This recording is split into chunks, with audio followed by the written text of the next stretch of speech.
9 minutos de la mañana y les damos la bienvenida a Ampliación de Noticias, miércoles 5 de junio. Estamos con ustedes hasta las 10 de la mañana, Fernando Carballo y quien les habla, Mávila Huertas. Hoy es el Día Internacional de la Lucha contra la Pesca Ilegal, no declarada y no reglamentada, una jornada que se celebra desde el año 2018, establecida en diciembre de 2017 por la Organización de las Naciones Unidas. Más adelante vamos a hablar al respecto con especialistas en oceanografía pesquera, también para que nos cuenten cómo se va cumpliendo y cuáles son los actos conmemorativos con relación, cuál es la situación de la pesca ilegal a propósito de un tema del que veníamos hablando hace pocos días nada más, que finalmente se resolvió a favor de la Reserva Natural de Paracas.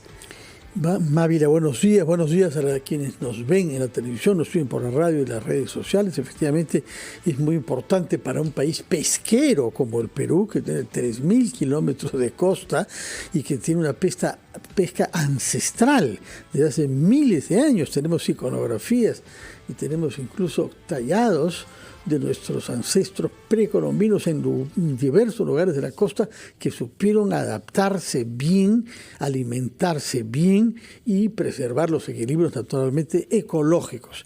Eso es el desafío ahora, por eso es que este día de hoy contra la pesca ilegal coincide con el Día del Medio Ambiente que la ONU celebra desde el año 72. El de la pesca es declaración mucho más reciente, 2018, pero es igualmente importante. Y en el caso del Perú tenemos que tener una mirada puesta en el tema del ambiente en general, que tiene que ver con la agricultura en la costa, que tiene que ver con la sierra, que tiene que ver con los glaciares de la sierra, pero el mar es nuestra cuarta región natural y todo lo que se haga para reglamentar la pesca y evitar que haya una perturbación en el equilibrio frágil de las especies ahí es una cosa buena. Por eso escucharemos con interés al oceanógrafo que hemos invitado, pero antes de él tenemos una conversación con quien fuera gobernador regional de Ayacucho, así como presidente de la Asamblea de los Gobiernos Regionales, el señor Rao.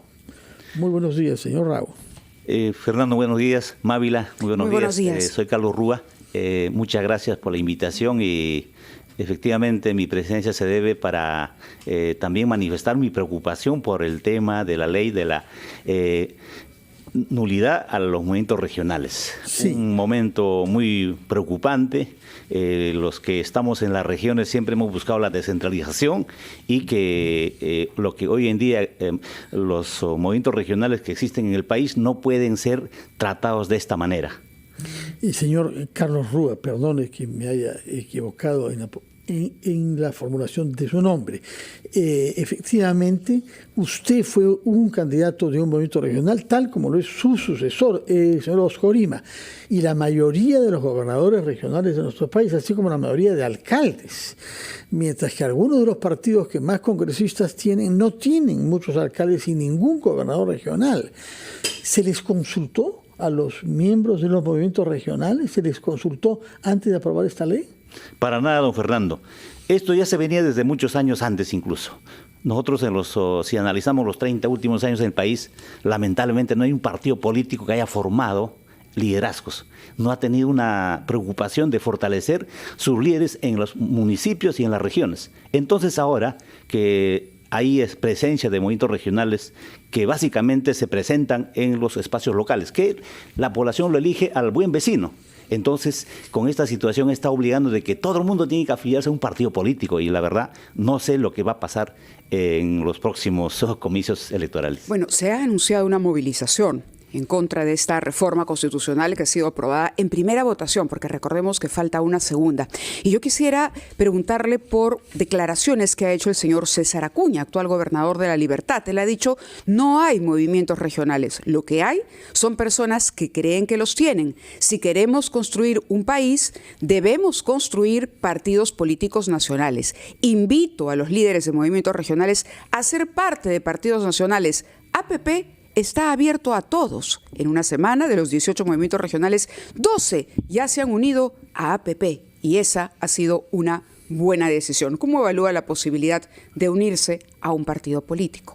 Mávila, efectivamente, mire, ¿cómo es posible que APP se preste para esta situación? Lo conocemos al señor Acuña, muchos años, pero yo no veo la voluntad política de su partido en fortalecer a los movimientos regionales y locales. Con ello, ¿qué quiero decir? Que no se han preocupado en los últimos años en apoyar el fortalecimiento de los gobiernos locales y regionales. Entonces ahora ellos creen de que como partido inscrito pueden captar a todos los movimientos regionales. En ese sentido, el señor Acuña está equivocado, porque yo pienso que si voy a ir a la libertad, quiero ver cuál es su fortaleza en la libertad. Correcto, pero yo le hacía una pregunta que apuntaba mucho más a la posibilidad que hay de que los movimientos regionales o los liderazgos locales en el interior del país, fuera de Lima, se incorporasen a los actuales partidos políticos, que el señor Julio Velarde la semana pasada decía, pero ¿qué partidos? No tenemos partidos políticos, pero quisiera conocer cuál es su opinión sobre esa posibilidad, pero cumplimos con la pausa, que son las 8:14. Regresamos en Ampliación de Noticias, aquí en RPP, la voz de todo el Perú. Hoy estamos conversando sobre un tema esencial de la vida política en el Perú, que es la situación de los movimientos regionales. Durante los últimos años hemos visto que en las regiones y en las municipalidades de nuestro país más ganaban movimientos regionales que partidos políticos. Los partidos son los que están representados en el Congreso y han decidido eliminar de un plumazo la posibilidad de que movimientos regionales sean candidatos en las próximas elecciones. Por eso hemos invitado al ex gobernador regional de Ayacucho, que fuera también presidente de la Asamblea de Gobiernos Regionales, el señor Carlos Rúa, para que nos dé su punto de vista sobre esto. Y ya nos los dijo, son los partidos que están buscando que no haya competencia para ellos y conseguir sin mucho esfuerzo más militantes y más líderes en las regiones y los distritos. Ahora bien, uno de los argumentos que se ha dado para aprobar esta ley en primera instancia ha sido que no hay control del Estado, de la Contraloría, sobre las finanzas de estos movimientos regionales y que en consecuencia hay el riesgo de que sirvan naturalmente para blanquear dinero, como si no sucediera lo mismo con algunos partidos. Pero en fin, ese es el argumento. Yo por eso quiero que conteste usted, ¿es real o no? Y el otro argumento es que son organizaciones creadas para las elecciones que luego desaparecen y que en consecuencia no sirven para fortalecer instituciones en el país. Son los dos argumentos a los que yo quisiera que usted responda, señor Carlos Rúa. Bien, Fernando, quería responder a Mávila a la pregunta donde el señor Acuña ya ha manifestado de que ahora hay cerca de 10 movimientos regionales que se han ido a la línea de APP. Bueno, yo creo que como ciudadanos, como vecinos, tenemos que pensar de a dónde estamos yendo, qué es lo que queremos para el país. Este país necesita estabilidad política y estabilidad económica. Y para ello necesitamos partidos políticos serios, no de empresas, no de familias, sino partidos políticos que de una u otra manera piensen en el desarrollo integral del país. Fernando, para los partidos políticos la ley favorece dentro de la ley de presupuesto para que ellos tengan su permanencia. En la ley de presupuesto, ¿cuántos millones repartidos ahí en el Congreso? El financiamiento público. El financiamiento público que nace de la plata del pueblo. Para los movimientos regionales ni un solo no existe. Entonces, ¿la diferencia dónde está? Efectivamente, a los gobiernos locales, regionales, hay instancias de control. Los regidores en la municipalidad, en el Consejo de Región tenemos a los consejeros regionales, que definitivamente también es un pequeño legislativo regional. Sin embargo, hay muy buenos elementos, hay buenas personas en el control político allí. Claro, pero Fernando se refería al control de las finanzas del propio movimiento regional al margen de que se conviertan o no en autoridad. La pregunta que yo le planteaba es si usted ve en el horizonte, después de lo dicho por el señor Acuña, que ya hay movimientos que han visto en APP una alternativa para unirse a un partido político, es si usted ve en el espectro de lo que hay ahora, los partidos representados. Veamos el Congreso de la República, alguno que usted diga, bueno, con este puedo tender un puente, a este me puedo incorporar. ¿Cómo va la oferta de partidos políticos, que es lo que ahora va a tener quien quiera intentar ser elegido en un cargo público, por elección popular, por supuesto? Mávila, un Congreso que tiene una desaprobación de casi 90%, y hay todavía ciudadanos y líderes de movimientos regionales que estén yendo a apoyar un partido político de esa naturaleza, la verdad que desde ahí están mal. Aquellos líderes regionales que apoyan el sistema, apoyan este modelo de gobierno, desde punto de partida están equivocados. ¿A quién se refiere? Bueno, a los que están propiciando esta ley de la eliminación de movimientos regionales, a esos partidos. Entonces, los líderes regionales... ¿Perú Libre? Bueno, también podría ser parte, ¿no? Si han estado en la votación, son parte, pero de manera muy abierta, Alianza para el Progreso se ha prestado y se está prestando para este tipo de eliminaciones.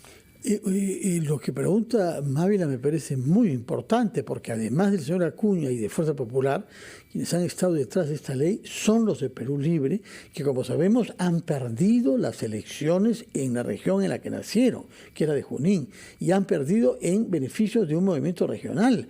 Pues entonces ya no habrá, Mávila, competencia para Perú Libre en su región de origen misma.